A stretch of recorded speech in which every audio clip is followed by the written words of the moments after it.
How y'all doing? Good. So you did have a chance to read, or some of you had a chance to read the Tyler Cowen article.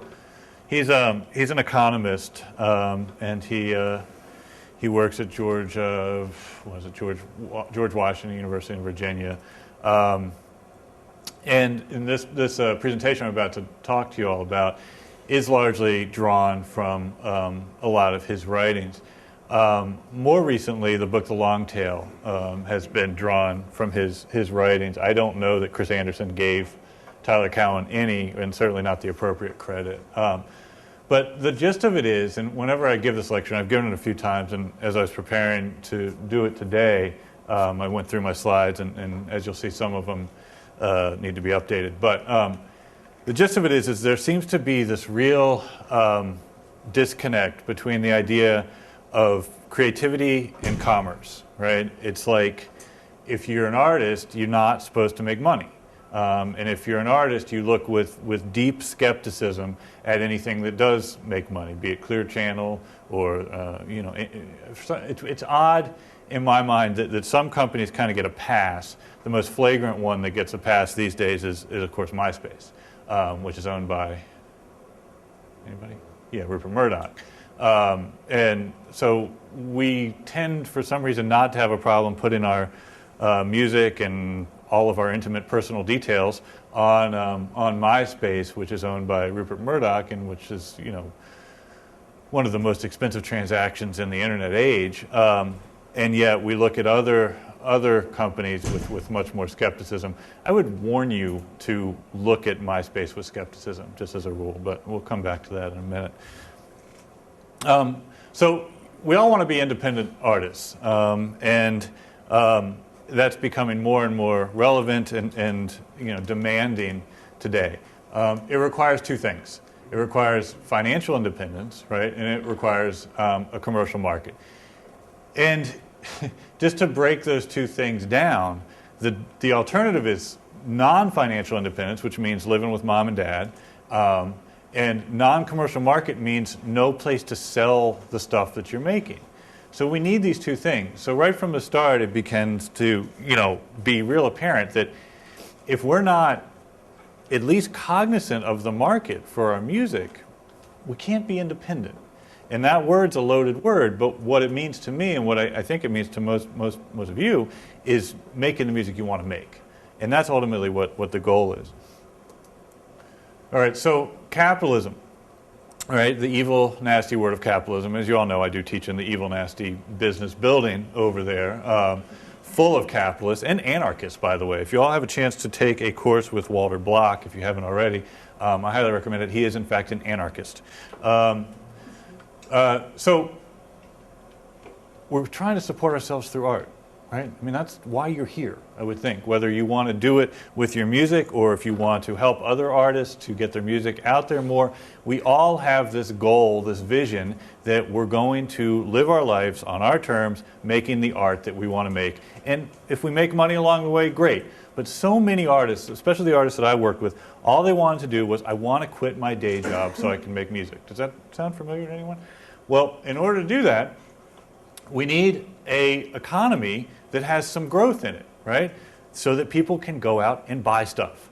And of course, there's more and more things that people are buying now than ever before, and we want it to be our music or our videos or what have you.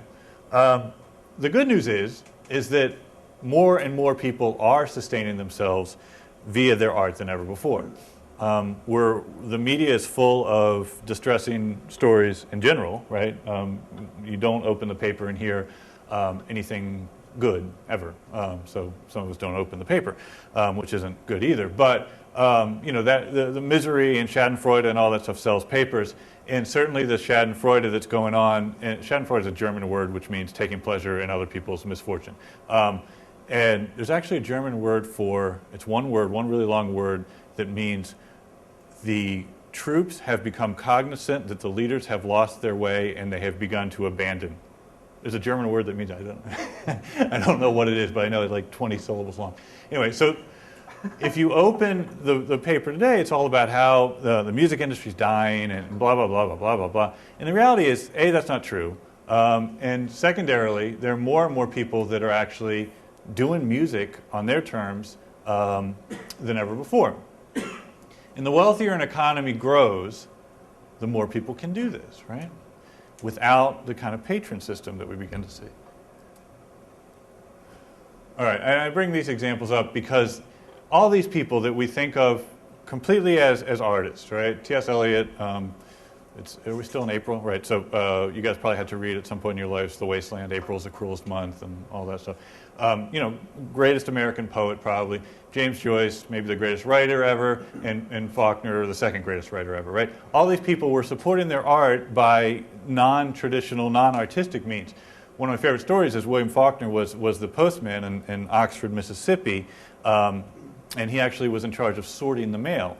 And if any of you have read Faulkner, you know what a bad idea that was. And in point of fact, the mail would come in and Faulkner would look at it and determine whether or not he thought it merited being put into your box. So William Faulkner just said, what is this? We've all had to work at Starbucks, right? In point of fact, Faulkner worked at Starbucks. And the goal is to get out of that. So financial security allows us to start rejecting societal values. And that's really the rub. While you're enslaved at Starbucks or whatever, you're kind of questioning, do I have to make music that is going to sell so I can not work at Starbucks? And that's a problem, right? Because right there, you're kind of tainting your own creative impulse, and you're starting to think, well, I'm not going to do exactly what I want to do because I got to sell this stuff, and so you immediately dilute your work. And people like Faulkner and Joyce and Eliot, they said no, we're going to keep doing it, and either during their lifetime or shortly thereafter, Faulkner won the Nobel Prize, they began to gain acceptance. What we want is enough money to say, I don't care what society's values are. These are my values. This is my music, and I'll make the music that we want. And interestingly, when you do that, you start to be able to create on your own terms. This is not to say that people aren't driven by wealth. We get a lot of people that move into the music business and other business because they want to make a lot of money. Sometimes they happen to make great art. Charlie Chaplin is a great example of that. He came right out and said it. I just want to make a lot of money. This is the easiest path I think I can do. And he happened to make great art along the way. There are some examples of that, not a lot.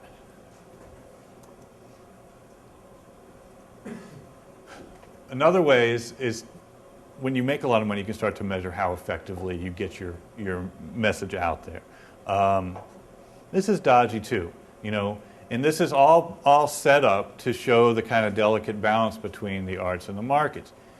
Does making a lot of money selling your music mean that you're making good music? Probably not, right?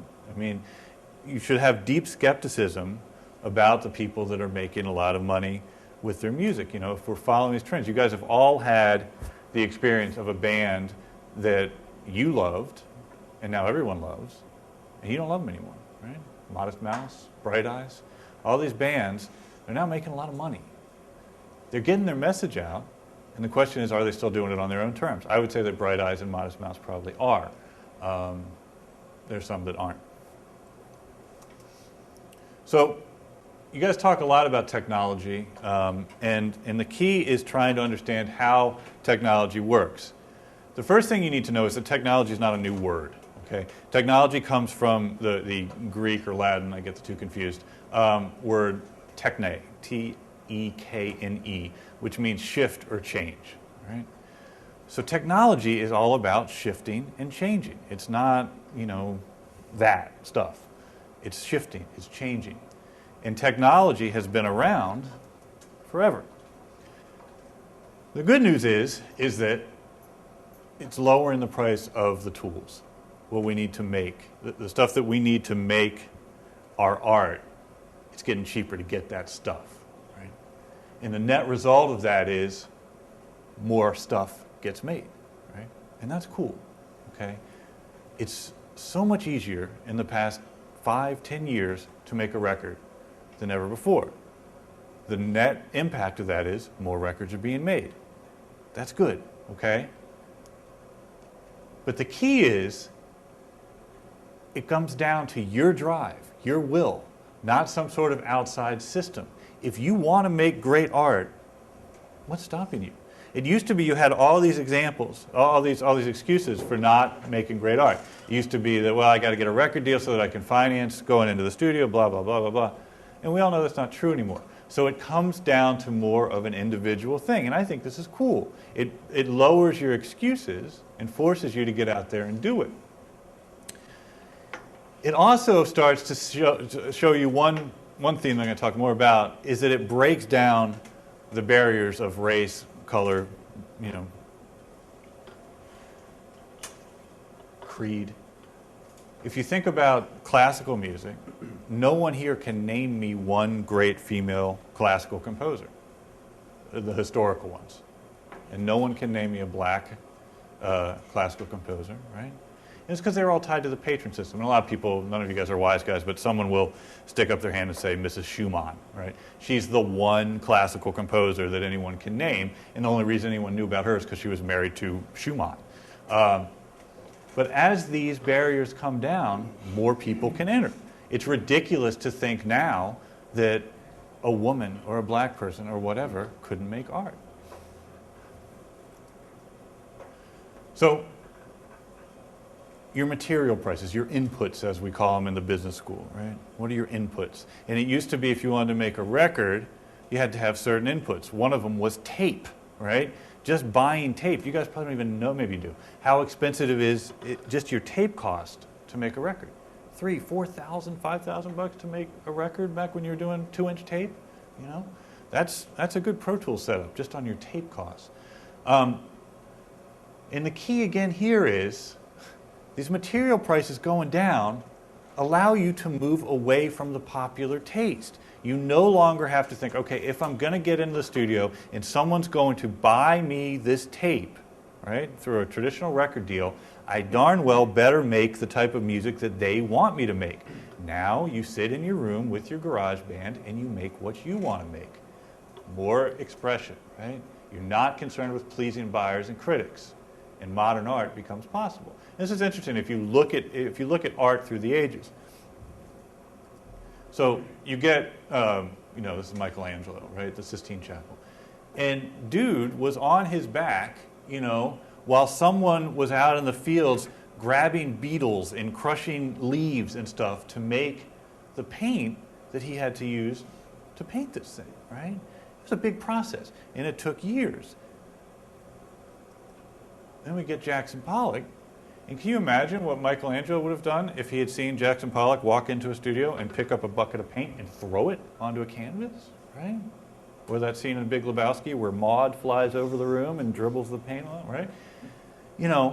This is only possible because this doesn't cost $1 million to make. It costs many millions to buy, but it's because the material prices have gone down. The same things happen in music.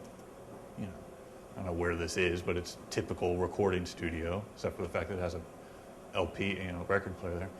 We go from that to, this, to what you guys have on your desktops. You can get GarageBand for what, $49. So, what's most interesting to me is this diversity aspect, right? Niches. You guys hear about this all the time. I'm sure Professor Schneider has talked about niches, talked about the long tails, talked about how important it is to start exploring these niches. And niches simply mean doing the stuff that you want to do and finding a market for it. The larger the market, and this is the long tail in a nutshell, you get this demand curve that goes on and on and on forever. So the longer that demand curve goes down, the more possible niches there are in there, and they're easier to find. You've heard about Adam Smith in your economics classes, right? The invisible hand comes in and says, you're a buyer, you're a seller, let's put you two together and we'll figure out the price. This is what's going on in the music business right now, okay? We're trying to figure out the right price. What is the right price? Does anybody know? I think I know. For a disc, not for a disc, for a song. What do you think? Is it 99 cents? Is that too high, too low? You don't care. I know free is really the price that you want. I think the price is probably about 35 cents. Right?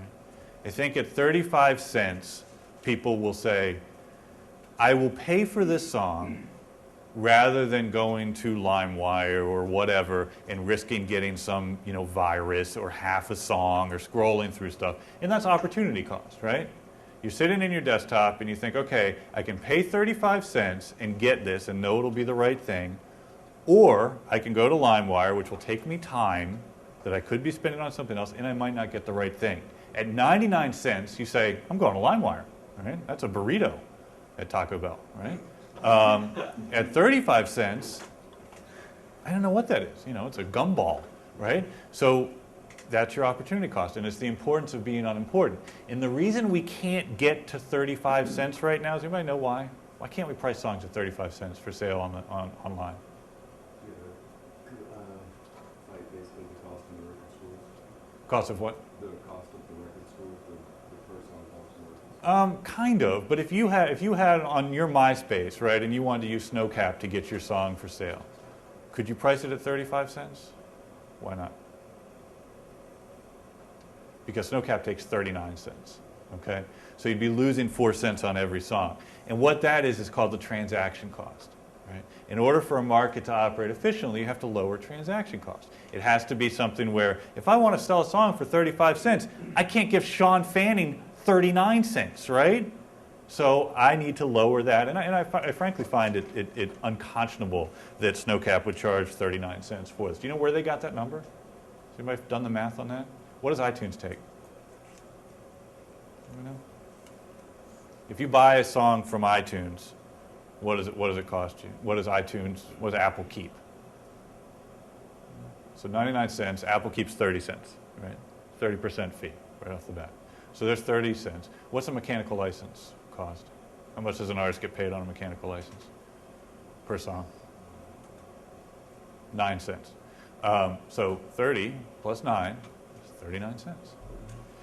So, some accountant did the math and thought, well, this is the appropriate cost. This is what artists or record labels are used to giving up. Let's do it at 39 cents.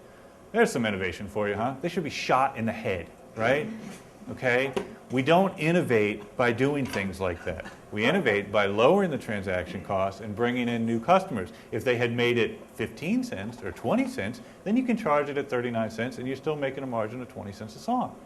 That's what they should have done. Anyway, so the invisible hand is all over the place right now. It's trying to line up our buyers and our sellers, and it can't. Because we've got buyers over here that are saying the correct price is 0. And we have sellers going, no, the correct price can't be 0. So your demand and supply curves are all out of whack.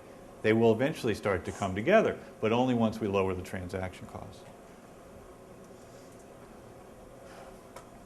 As the market grows, these transaction costs will start to go away. Who has an economic incentive for this to go away? For these transaction costs to lower? Ironically, it's the credit card companies themselves. And the credit card companies themselves have an economic incentive to do this because they can make up in volume what they lose in margin. I know that just sounds like a lot of words, but think about it for a second, right? If you sell 10 CDs and you make $3 a CD on every CD sold, you've made $30. If you sell 20 CDs and you only make $1.50 a CD, you still make the same amount, right? So these credit card companies are going to go, okay, well, if we can get more people in the game, if we can get more people to become vendors, and that's where the industry is going, you all are going to be able to have your own record stores, right? Only when these transaction costs come down. And as they start to come down, they'll sell more stuff, and the credit card companies will make more money. So in the next year or two, you're going to start seeing PayPal and Visa and MasterCard and all these people going down and saying micropayments are going to start to be accepted. And that's really our big hurdle. It's not the RIAA, it's not any of these other things, it's micropayments. And that will come down because there's an economic incentive to it. RIAA has an economic incentive to keep things status quo, and they're losing the battle. As these come down, it becomes easier to make a living marketing to a niche, right? There are artists, there are film producers, there are people out there that have very small niches and they're making a living. I know a guy who does nothing but sells Swedish music. Not Swedish pop, but like Swedish folk music. And he's doing just fine, really fine. So, and again, this is kind of dated, but this is a real good example of something that was marketed to a niche and has blown up. What's a better example of a film that did this recently? Sorry, did you say Borat? Yeah. I love that. It's not what I was thinking about. I love that example because Borat was something that started as an HBO show, right? And, you know, through Sexy Time and all of the other funny things that he said, it grew. But that became a big kind of mainstream thing. I'm thinking of something else that was a small niche-based film that blew up, had similarly offensive themes to Borat, but not quite as offensive, and a cute little girl who dances. Little Miss Sunshine, right? This was a movie that took 10 years to make by a bunch of MTV film directors, right? Now, have you all seen Little Miss Sunshine? Right? So, do you think that these people were psyched to be directors for videos that were shown on MTV? Given this theme of Little Miss Sunshine? They were miserable, right? Just like T.S. Eliot, just like Faulkner sorting the mail. These people did it to create their art. They made, does anybody know how much Little Miss Sunshine cost to make? $2 million, okay? It was bought by, I'm blanking on the name of the studio that bought it, for $8 million, right? And it's made about, $400 million now, right? And it did that because it started in a niche. It started in the, we don't really have an art theater here in New Orleans, but lots of cities do. A place where, I'm sorry? There's the one in Canal Place. Okay. Yeah, right. So movies that just start out in these little niches, and how do they grow? How does it happen? It's yeah, right? So it's so good, it's so compelling. Little Olive was so cute that you end up telling people about it, and it begins to grow. Ani DeFranco is another example. Her star has started to fade a little bit in recent years, but she is someone that was, selling CDs out of her car. I think if you want to be successful in the music business, sell CDs out of your car, quite frankly. I don't know anyone who's been successful in the music business who has not at one point or another sold CDs out of their car. From Chris Blackwell to every hip-hop artist to Ani DeFranco, right? And what they're doing is they're selling to niches. They're playing shows, and then they're opening their trunk, literally or figuratively, and selling CDs right out of there. Why? Because they're connecting emotionally and directly with their customers, giving them word of mouth and making it actionable for their customer to go when they go home and want to show it to other people, right? This was sold out of the trunk, right? Little Miss Sunshine was sold out of a trunk. Ani DeFranco sold stuff out of the trunk. This is the best photo I could find to represent Bollywood, all right? And the reason I put it up there was because, anybody know what Bollywood is? You all know now because of Richard Gere, right? Crazy thing that is. Anyway, so Bollywood is the Indian version of Hollywood, except for they make about 6,000 movies a year, and they're all very strange. My wife loves them for some reason. She has made me suffer through exactly one of them, and then I refuse to never watch any more of them. But some people really like it, right? So Netflix started their service, and someone got the bright idea to say, well, why don't we make some Bollywood movies available for rent, for people to put in their queue? Not knowing what it would be, not knowing, there's some burned out lights going on, Lord only knows what else is going to come up with. Not knowing how many people would be interested in something like this. And in the first month, 100,000 people rented Bollywood movies. Now, my wife was responsible for probably 3 or 4 of those movies, but, it's hard to believe that there are 100,000 other people out there like my wife. It's both scary and good, I guess. But anyway, the point is that these are all niches, right? And sometimes these niches start to explode. Now, poor John Heater, or whatever his name is, his little niche is about to collapse around him, right? Ani DeFranco is always going to be Ani DeFranco. She's got a niche. There are always going to be girls coming up and guys coming up through high school that kind of want to hear that stuff in the same way kids want to hear Dark Side of the Moon, right? It begins to be a psychographic thing. There are millions of Indians living in this country now. And there are millions of nuts who like Bollywood even though they're not Indian, right? So you find those niches and you start to be able to sustain them. The thing that makes it possible is that we can now connect directly, right? Little Miss Sunshine gets out into the world via these art theaters and then gets out via DVD rentals. I've already made one Big Lebowski reference. I'll make another one, right? Everyone here has seen that movie, right? Everyone. Anybody see it in the theaters? You did? Good for you, man. That's about the right proportion. There are, what, 30 people in here? 1 out of 30 saw it in the theaters, and everyone saw it on DVD. What would have happened pre-DVD? It would have gone away. It's the technology that's allowing these niches to explode. You know, of course, that there are now Big Lebowski action figures that will be available soon.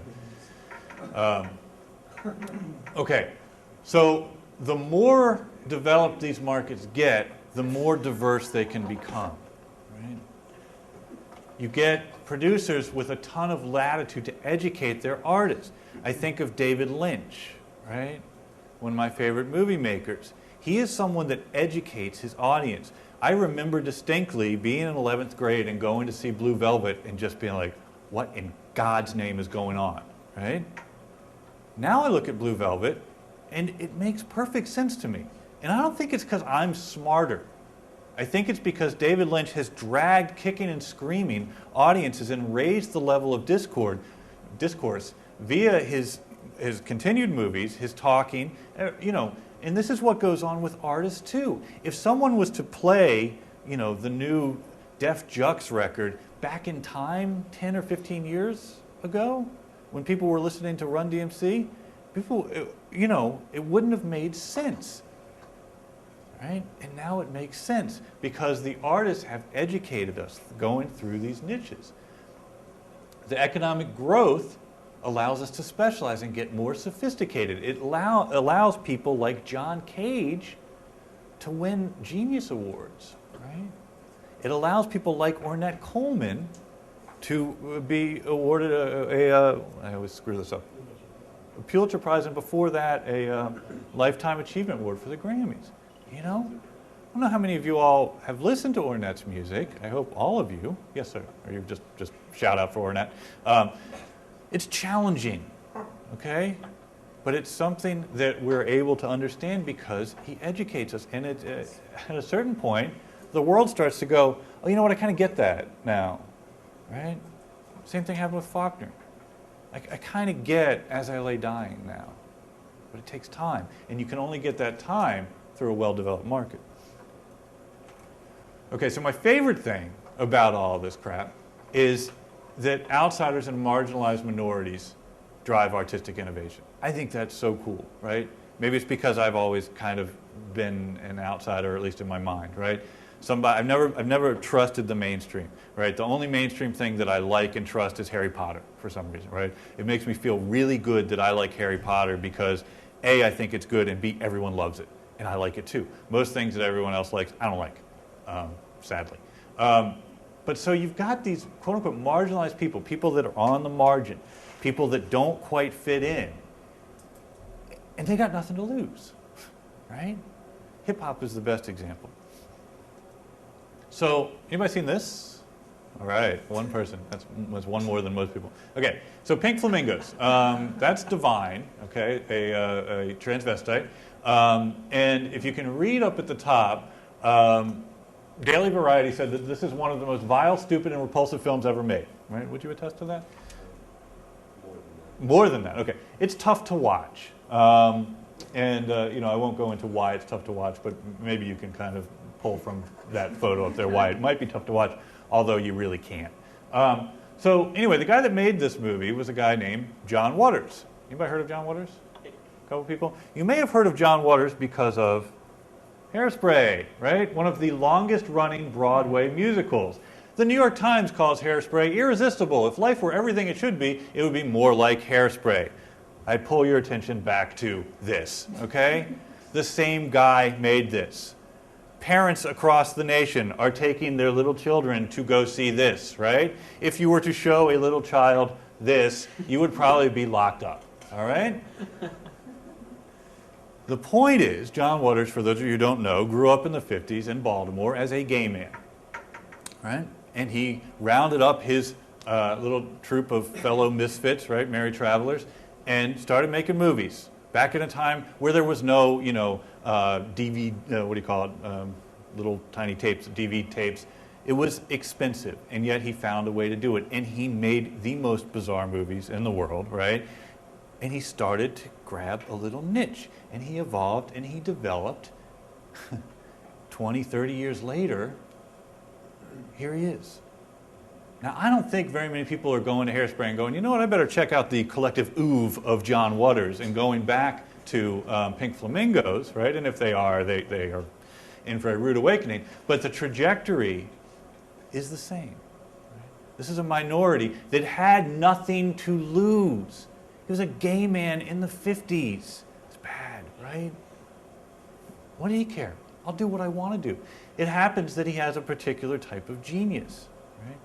It's interesting that he's from Baltimore, in the sense that Baltimore in some ways is still a place where outsiders are able to grab their little niche. I think of a lot of the hip-hop that's coming out of Baltimore now. Right? A lot of the most interesting hip-hop going is from Baltimore. And if you think of hip-hop in general, these are people that literally have nothing to lose. Their life expectancy is probably 25 years, right? So they're going to make the art that they want. And the outsiders begin to get in. They have less at stake than the status quo, so they take chances, right? Taking chances results in making a differentiated product. Hey, I've never heard or seen anything like that before, right? And now, capitalism goes, you know what I can sell? Differentiated products. You know what people seem to think are cool? These outsiders. And these capitalists don't give a rat's ass if you are black, white, green, or purple, because they can make money on you. If you go back to the patron system, in my example about the non-female composers, the reason there weren't non-female composers was because that the patrons thought females were of a lesser class. Okay? So they're certainly not going to invest in someone that's of a lesser class.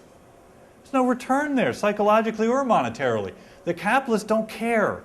If I can make money off of you, what do I care what color you are?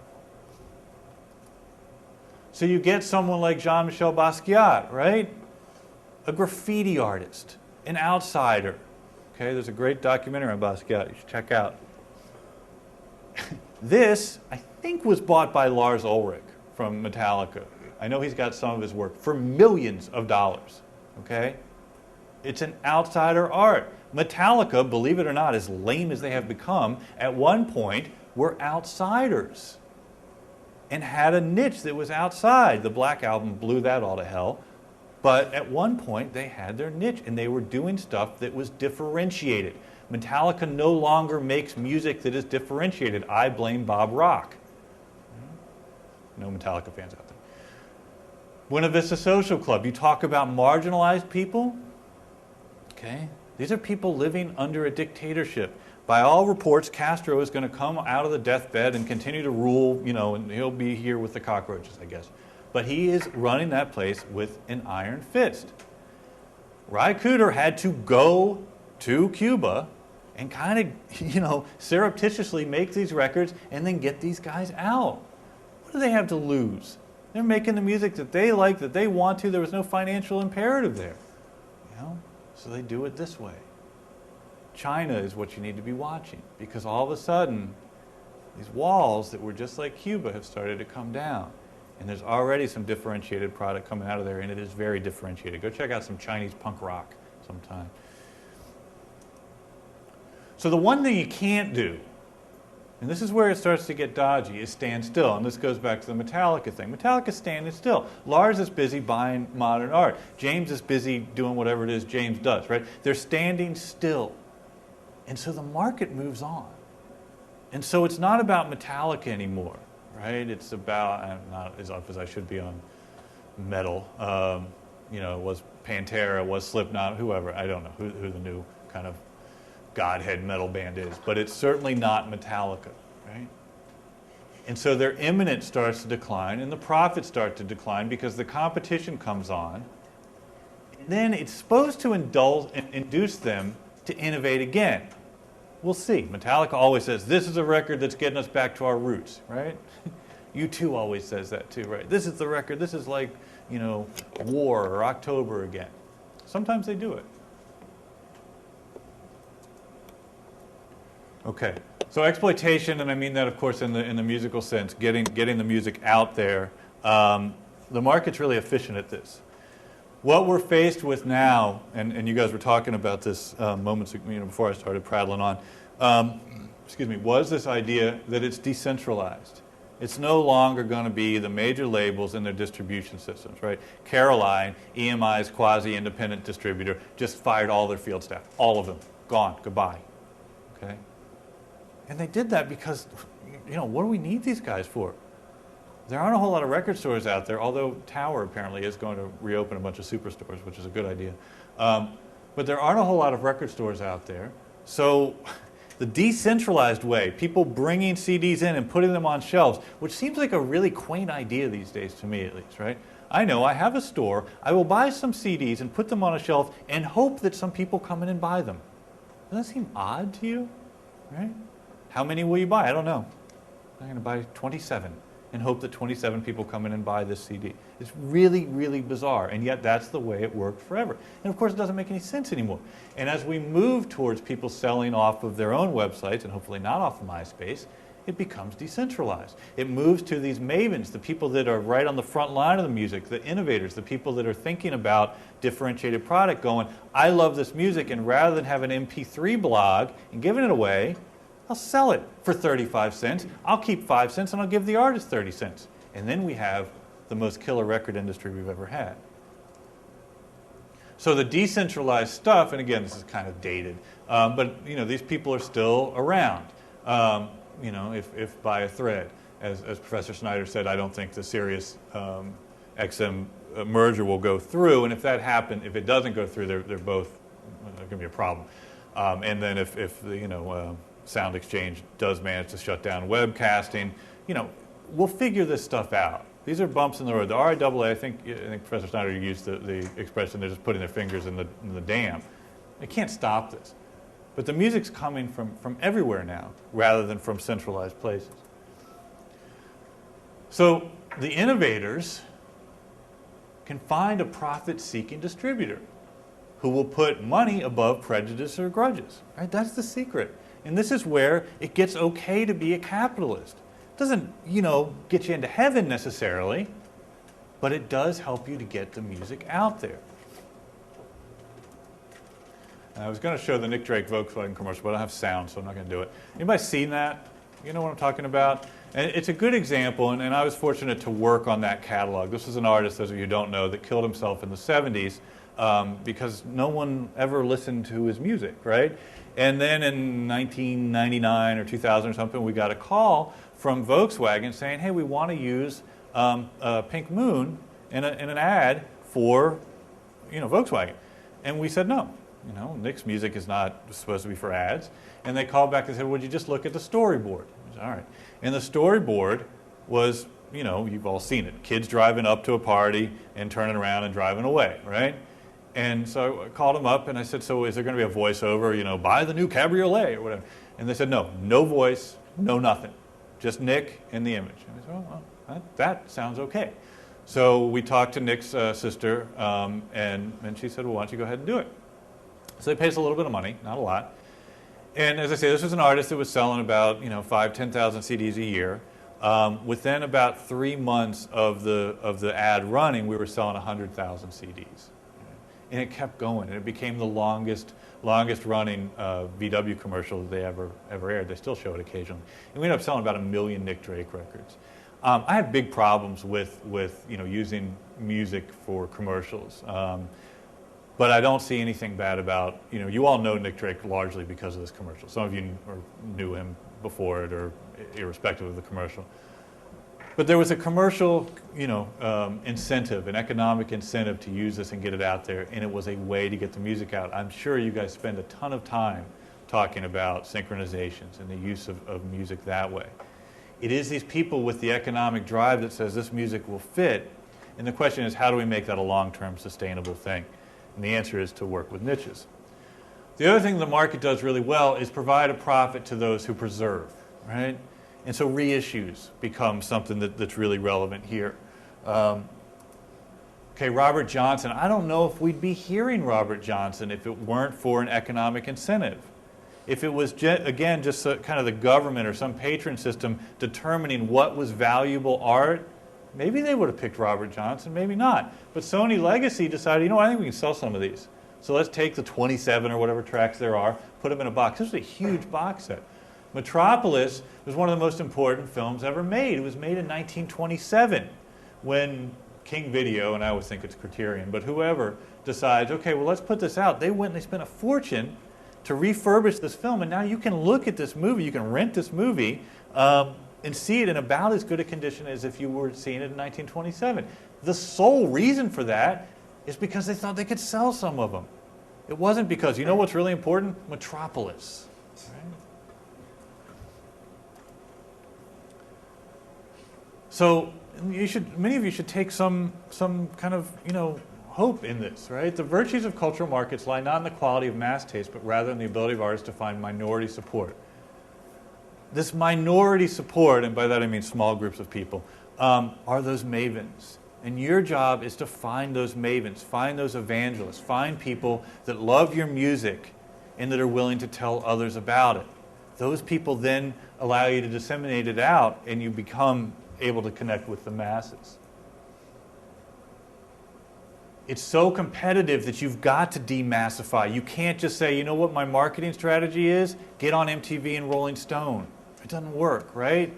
It's about demassifying, making diverse products, because the market can't stand bland, right?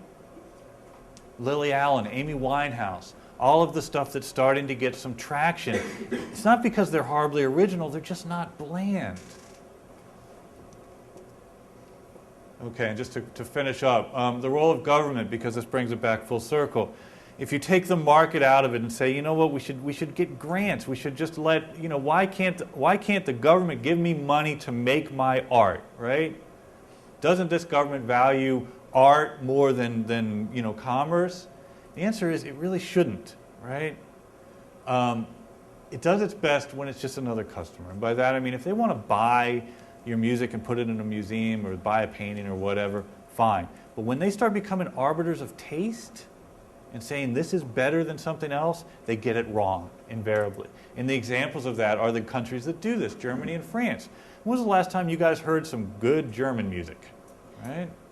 When was the last time you heard some good French music? It doesn't happen because it happened before the niches and stuff were happening, and you didn't have as many choices. But now that the market is so open and disseminated, these are just putting up barriers for people to innovate.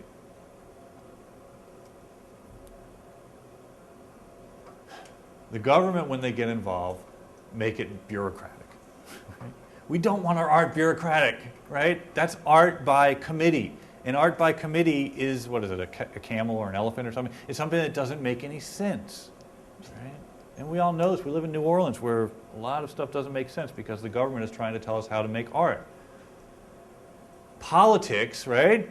This is New Orleans. Politics seeks stability, compromise, and consensus. No politician is going to go out on a limb and say, I think what New Orleans needs is more emo or even more hip-hop. Isn't that awful? Because that's precisely what New Orleans means. What are politicians in New Orleans going to say we need more of?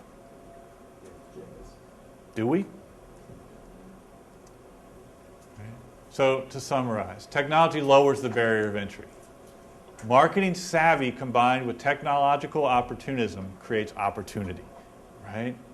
The future is in these decentralized niches, maximizing efficiency. I don't know if we're out of time or over time, whatever. Anybody have questions, thoughts? Make sense?